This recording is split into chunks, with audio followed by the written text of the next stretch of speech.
വിചാരിച്ചിട്ടുണ്ട്. അങ്ങനത്തെ ഒരു സിറ്റുവേഷൻ വരെ നിങ്ങൾ കടന്നു പോയിരുന്നു. നിങ്ങൾ ജോലി ഒഴിവാക്കി കരിയറിന് വേണ്ടിയിട്ട് ഇവിടെ വന്ന് ഒന്നും ആയില്ല.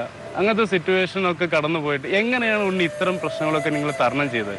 എന്നിട്ടും ഈ ഒരു സക്സസ് സ്റ്റോറി നിങ്ങൾ എങ്ങനെ ക്രിയേറ്റ് ചെയ്തു? അതൊന്ന് അറിഞ്ഞാൽ കൊള്ളാമെന്ന്.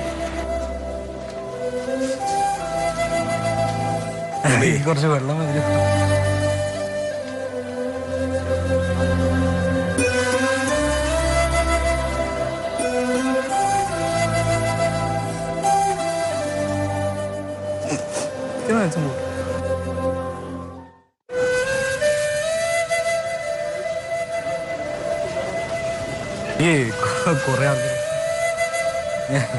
ഇതൊരു ഈ മസിൽ മാത്രമേ ഇതൊരു ചെറിയ ഉണ്ണി എന്ന് പറയുന്നത് ശരിയാ.